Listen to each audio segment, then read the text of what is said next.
단순함이 가장 강력합니다. 사람들은 언제나 복잡함을 더 믿습니다. 길고 화려한 경제 지표나 두꺼운 기업 분석 보고서를 보면 안심합니다. 하지만 시장은 냉정하게 묻습니다. 오늘 당신의 계좌는 무엇이 달라졌고 어디까지 전진했습니까? 아무리 경제 논리가 뛰어나도 결국 계좌에 무엇을 쌓는지가 중요합니다. 주식수를 쌓은 것이 없다면 그날의 주식 공부는 소음과 다름없습니다. 평생 투자해서 수익을 내는 길은 단순함 하나뿐입니다. 해보면 알게 됩니다. QQQ를 사고 QLD를 모으고 TQQQ로 밀어붙여보면 압니다. 수익의 길이 생기고 복리에 대한 믿음이 자랍니다. 믿음이 자라면 폭락장에서도 더 큰 매수 시도가 가능해집니다. 이 단순한 공식이 부자들을 이끌었습니다. 사람들은 종종 묻습니다. 어떻게 그 지독한 변동성 속에서 불가능해 보이는 수익을 내느냐고 말입니다. 저는 늘 고개를 젓습니다. 시장을 예측한다는 불가능한 말을 생각할 틈조차 없었을 뿐입니다. 머뭇거리는 대신 저는 그냥 매수 버튼을 눌렀습니다. 계산이 맞지 않아도 거시 경제 조건이 부족해도 남들이 바닥을 기다리며 이유를 찾을 때 저는 이미 QLD 첫 줄을 사들이고 있었습니다. 남들은 금리 인상 이유를 늘어놓고 저는 적립식 매수 방법을 찾았습니다. 남들이 주식을 할 수 없다라는 결론을 내렸을 때 저는 이미 수익을 손에 쥐고 있었습니다. 그 차이가 부의 크기를 갈랐습니다. 저는 배움이 짧았기에 더 단순해야 했습니다. 시장에 묻고 수익을 듣고 곧바로 매수하며 움직였습니다. 복잡하게 꾸밀 투자 기술이나 현학적인 말로 사람을 압도할 능력도 없었습니다. 대신 내게는 이 한마디가 있었습니다. 해봤어. 이 질문은 투자의 모든 변명을 무너뜨립니다. 나스닥 전체를 사는 QQQ 그리고 수익을 극대화하는 QLD, TQQQ 앞에서 사람들은 변동성을 핑계로 침묵하거나 곧바로 매수하거나 둘 중 하나였습니다. 변명은 사라지고 매수 행동만 남습니다. 그 행동이 부의 길을 만들었습니다. 주식 투자를 처음 시작했을 때도 거창한 지식이 필요하지 않았습니다. 오늘 들어온 월급은 오늘 주식으로 다 바꿔야 했습니다. 현금은 소비로 흘려보내지 말고 TQQQ로 모아야 했습니다. 한 푼이라도 남겨 폭락장을 대비해야 했습니다. 그 단순함이 내 계좌를 지켰습니다. 투자를 본격적으로 시작했을 때도 마찬가지였습니다. 자본도 지식도 부족했지만 차트 계산보다 질문을 먼저 던졌습니다. 투자금은 마련했는가? 하락장을 버틸 멘탈은 준비됐는가? 오늘 떨어졌다는데 QLD 추가 매수금은 해결했는가? 그저 지금 당장 필요한 수량을 묻고 바로 샀습니다. 거창한 비전보다 오늘의 한 주를 선명하게 모으는 일이 더 중요했습니다. 그 단순함의 반복이 압도적인 수익을 세웠습니다. 세상이 바뀌어 AI와 초거대 네트워크가 시장을 지배한다고 해도 본질은 변하지 않습니다. 데이터가 많아질수록 오히려 단순함이 더 중요합니다. 수많은 경제 지표는 한 줄로 요약되지 않으면 결국 아무 쓸모가 없습니다. 투자의 핵심은 내 돈을 불려줄 단 하나의 자산은 무엇인가입니다. 단순하게 물을수록 답은 가까워집니다. 그것이 미국 주식입니다. 시장이라는 바다는 멈추지 않고 요동칩니다. 전문가들은 레버리지 장기 투자가 불가능하다고 했습니다. 그러나 불가능은 그들 말의 세계에서만 존재합니다. 저는 시장의 하락을 멈추게 할 수 없으니 내가 바뀌어야 한다고 생각했습니다. 매수 시간을 쪼개고 평단가를 낮추며 시범적으로 밀어붙였습니다. 완벽한 타이밍을 기다리지 않고 지금 당장 매수 가능하게 만들었습니다. 단순했습니다. 그 단순한 선택이 하락장에서 평단가를 살렸고 다음 폭등장의 기회를 불러왔습니다. 투자의 세계에서 신뢰는 곧 생존입니다. 약속한 날에 매수했느냐? 흔들리지 않고 원칙을 지켰느냐? 공포를 이기고 대가를 치렀느냐? 이 세 가지가 전부입니다. 이것만 지키면 QLD와 TQQQ의 수익은 무조건 따라옵니다. 투자는 사실 단순하지만 사람의 욕심이 그 단순함을 어지럽힙니다. 계좌의 숫자는 변명하지 않습니다. 수익이 났느냐 손실이 났느냐? 이 단순한 질문이 내 미래를 살렸습니다. 복잡한 경제 이론보다 QLD 매수 내역 한 줄이 더 강력했습니다. 남들이 현금 관망이라는 자존심을 지킬 때 저는 주식 수량을 지켰습니다. 자존심은 허세로 가득했지만 수량은 내 삶을 살렸습니다. 주식수가 늘어야 수익을 지킬 수 있고 가족이 삽니다.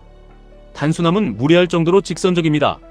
말로는 복잡하게 시장을 분석할 수 있어도 결과는 계좌로 판가름납니다. TQQQ를 버텨냈느냐 못 버텨냈느냐 그 차이만이 노후를 움직입니다. 저는 늘 투자자를 볼 때 그가 말이 많은가 행동이 많은가를 봅니다. 폭락장 핑계가 많은 사람은 평생 가난에 머뭅니다. 꾸준히 매수하는 사람만이 계좌를 불리고 더 큰 자금을 굴립니다. 원칙을 세운 사람은 하락장에서 도망칠 수 없습니다. 책임이 선명하면 결국 TQQQ의 변동성을 버텨내게 됩니다. 세상은 복잡한 투자 방법을 좋아하지만 현실 계좌는 다릅니다. 현실은 오늘 해가 지기 전의 결과를 요구하며 화려한 경제 용어는 힘을 잃습니다. 2시간의 차트 분석보다 당장 QLD 한 주를 매수하는 시도가 더 많은 답을 줍니다. 폭락장의 주식을 사라는 제 말이 차갑게 들렸을지 몰라도 직접 돈을 넣어보지 않은 분석은 무의미합니다. 시도 없는 경제 공부는 공허합니다. 내 돈이 들어가고 움직였을 때만 시장은 반응합니다. 그래서 늘 첫 매수를 시작하게 합니다. 돈이 들어가면 관심이 바뀌고 시장을 보는 풍경이 달라집니다.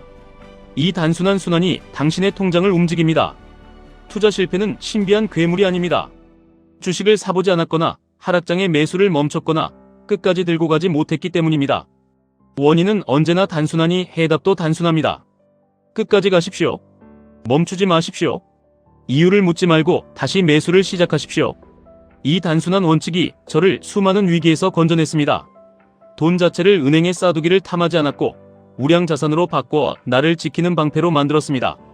푼돈 하나도 허투루 쓰지 않고 주식을 샀습니다. 구두쇠라고 욕을 먹었지만 그 푼돈이 모여 QQQ가 되고 폭락장에서 제 멘탈을 막아주었습니다. 수량이 늘어나면 계좌가 살고 복리가 계속됩니다. 우상향에 대한 신뢰는 돈보다 더 강한 자본입니다. 신용이 있으면 위기도 버티고 위기를 버티면 다음 폭등 기회가 찾아옵니다. 남들이 공포에 질려 도망갈 때 빨리 주식을 주워 담아야 합니다. 남들이 원하는 목표 수익보다 한 걸음 더 쥐고 버텨야 합니다. 이 원칙을 지키면 계좌는 우상향합니다. 투자가 성공해야 내 인생도 성공합니다. 배고프면 밥을 찾듯 돈의 가치가 떨어지면 자산을 사야 하고 혁신이 있는 곳에 돈이 몰립니다. 방향을 나스닥으로 정하고 꾸준히 모으면 부는 따릅니다. 복잡한 투자 비법은 없고 단순한 원칙의 반복만 있을 뿐입니다. 원칙을 지키면 복리의 기적이 일어납니다. 잔고는 거짓을 허용하지 않기에 저는 잔고 현장을 맹신합니다. 오늘 주식수를 늘려야 내일의 복리가 가능하고 오늘 평단가를 낮춰야 내일 수익으로 전환됩니다. 투자의 언어는 복잡하지 않습니다. 매수했습니까? 아직입니다. 이 두 마디면 충분합니다. 사람들은 저를 무모하다고 했지만 QLD와 TQQQ를 모으는 단순함은 확신의 정수입니다. 불필요한 테마주를 버리고 확실한 나스닥만 남겼습니다. 시대가 원하는 기업들, 우리가 확신할 수 있는 지수, 오늘 당장 매수 가능한 ETF. 이 답이 명확해지면 하락장의 두려움은 줄어들고 매수 행동이 빨라집니다.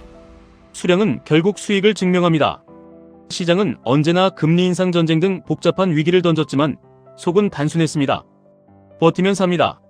못 버티면 끝납니다. 계좌가 반토막이 나고 비관론이 넘쳐날 때마다 저는 다시 사자고 선택했습니다. 눈을 치우듯 멈춰서 현금만 들고 있으면 벼락거지 위기는 더 커집니다. 한 주라도 매수를 시작하면 공포의 균열이 생기고 그 균열이 탈출구가 됩니다. 하락은 그저 시장의 숨고르기이자 멈춤이었습니다. 시장이 멈췄다면 나는 내 길을 계속 가면 됩니다. 폭락할 때마다 스스로에게 다시 주식을 살 수 있나 묻습니다. 이번 달 월급이 살아있다면 다시 살 수 있습니다. 그 단순한 결론 하나가 계좌를 수없이 살렸습니다. 사람들은 위기 앞에서 남의 시선, 전문가의 경고를 생각하지만 중요한 건 오늘 TQQQ 한 주를 더 살 수 있느냐입니다. 하루를 버티며 사 모으면 한 달이 되고 한 달을 버티며 매수하면 상황은 반드시 변합니다. 미국 시장은 멈추지 않고 우상향으로 흐르며 폭등의 기회가 다시 옵니다. 화려한 매매 기법으로 포장한 사람들은 위기에 빨리 무너졌지만 단순하게 지수를 추종하는 사람은 오래 버텼습니다. 매월 정해진 날에 산다. 좋은 주식은 팔지 않는다. 모르면 QQQ를 산다. 이 규칙만 지켜도 흔들리지 않고 결국 시장에서 이깁니다. 시장에 대한 겸손이 계좌를 키웁니다. 개별주를 맞출 수 있다는 오만을 인정하고 지수에 순응하며 적립식으로 시도하는 과정이 위기를 기회로 바꿨습니다. 남들은 100가지 하락 이유를 찾을 때 저는 우상향한다는 한 가지 진리만 끝까지 밀어붙였습니다. 평가 손실은 늘 있었지만 매수의 멈춤은 없었습니다. 그 멈추지 않는 단순함이 저를 경제적 자유까지 데려왔습니다. 주식 성공은 단순함에서 옵니다. 투자의 방향을 정하고 매일 스스로에게 묻습니다. 투자를 위해 무엇을 아꼈는가? 하락의 공포를 어디까지 밀어냈는가? 내 계좌에 몇 주를 남겼는가? 이 세 가지의 확신을 갖고 답할 수 있다면 부자의 길 위에 있는 것입니다. 폭락장 때문에 돌아가는 것 같아도 지수 투자길은 결국 가장 빨리 앞을 향해 있습니다. 중요한 건 매수를 멈추지 않는 것입니다. 세상은 결과를 만들어냈느냐 못했느냐 그 차이로 노후를 가릅니다. 단순함은 가장 강력합니다. 주식 사봤나? 이 단순한 매수 버튼 한 번이 내 인생을 이끌었습니다. 하락장에 대한 변명은 길지만 매수 행동은 짧습니다. 수천 가지 핑계를 댈 수 있어도 계좌를 불리는 건 한 주의 매수입니다. 그 한 주가 모여 은퇴 시기를 당기고 부의 길을 만듭니다. 성공의 비밀은 책에 있지 않고 단순한 적립식 행동 속에 있습니다. 스마트폰 속 계좌를 오늘 어떻게 매수로 바꾸는가가 전부입니다. 우상향 자산을 지금 당장 사서 모으자. 이 짧은 문장 앞에서 투자자는 움직여야 합니다. 이 선순환이 복리를 세웠습니다. 부의 계좌는 하루아침에 대박이 아니라 매월 아낀 월급으로 QLD와 TQQQ를 사모은 평범한 누적입니다. 거대한 자산은 작은 주식들의 단순한 결실입니다. 공포를 버틴 과정은 언제나 오늘 할 수 있는 한 주의 매수를 끝까지 해내는 단순함이었습니다. 가만히 현금을 쥐고 있으면 인플레이션에 가난해지지만 투자를 지속하면 자본의 길이 열렸습니다. 자본주의는 매수하며 움직이는 자를 부자로 살립니다. 낭비를 줄여 투자금을 모으고 복리의 속도를 높이면 세상은 놀랍니다. 원리는 단순합니다. 복잡한 경제 예측으로 시간을 낭비하지 마십시오. 오늘 수량을 늘렸는가? 시장의 공포를 이겨냈는가? 시장에 나를 던졌는가? 이 세 가지 행동이 당신의 내일을 만듭니다. 매수를 멈추는 순간 시장은 당신을 잊어버리지만 QLD와 TQQQ를 모으며 움직이는 순간 미국 시장은 폭발적인 수익으로 반응합니다. 불필요한 노이즈를 잘라내고 우상향이라는 본질만 끝까지 밀어붙이십시오. 단순한 전략은 강하고 오래 시장에 남아있는 자가 결국 이깁니다. 오늘도 저는 묻습니다. 미국 주식 사봤습니까? 핑계를 대지 말고 지금 바로 매수 버튼을 누르며 시작하십시오. 복잡한 타이밍 분석은 접어두고 단순한 시장 추종 매수를 당장 실천하십시오. 그 순간 자본주의 인생은 달라집니다. 끝까지 버티며 모아간 그 단순함이 결국 시장에서 가장 강력했다는 것을 당신도 알게 될 것입니다. 지금까지 1분 투자 하이젠버그였습니다.